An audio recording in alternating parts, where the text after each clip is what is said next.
You know that feeling when you've got these incredible ideas, but they feel, I don't know, kind of lost in the wilderness of your own mind? Yeah, most of us feel that way. So, in this explainer, we're going to give you a map. It's a 5-step framework to help you navigate that territory and really unlock the creative genius that you already have. Okay, let's just start with a quick gut check. If I were to ask you right now, are you a creative person? What's your immediate answer? Do you say yes without even thinking? Or is there a little bit of a pause, a hesitation? Look, if you pause, you are so not alone.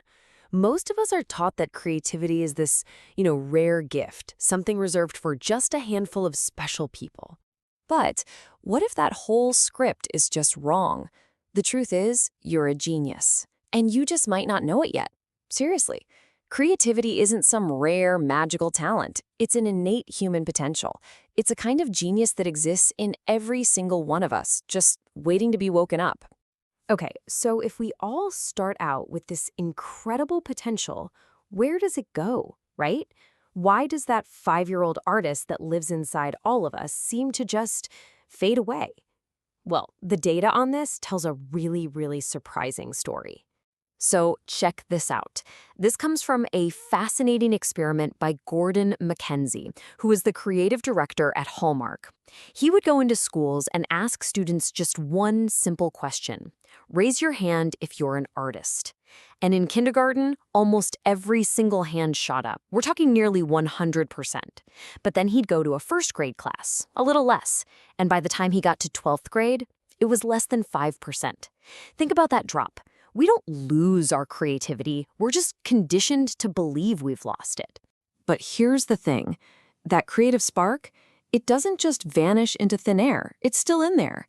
And the good news is, you can find your way back. Now, there isn't one single official map, but there are these proven principles, kind of like signposts that can guide you, especially if you're feeling stuck. They can help you find your way back. So here's our map for today. We've got 5 keys. Just say yes, ask better questions, envision your success, redefine discipline, and quiet your mind. These are the keys that are going to unlock your creative potential. Let's dive right in with the first one. All right, key number 1, just say yes. This is all about responding to your call to adventure.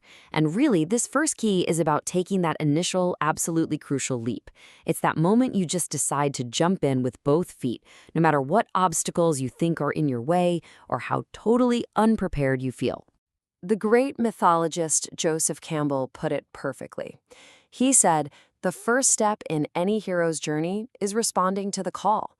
And think about it. There is always something knocking on your door, asking for your attention, right? That idea, that project.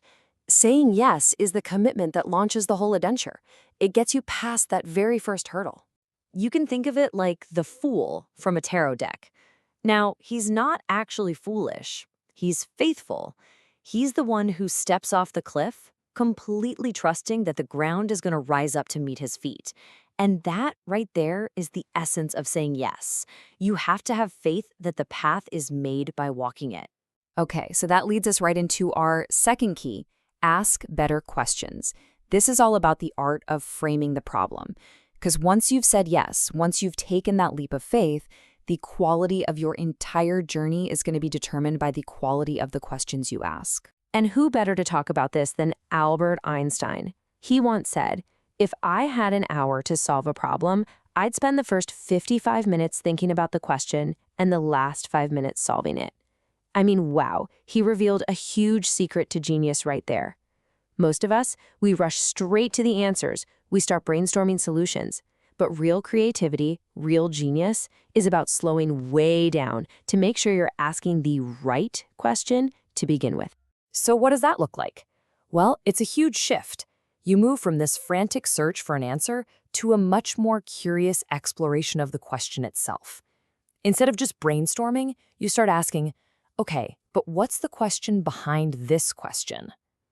When you get truly aligned with the real problem, that's when the breakthroughs, the aha moments, actually happen. And that brings us perfectly to key number 3, envision your success. This is all about using your imagination as a tool.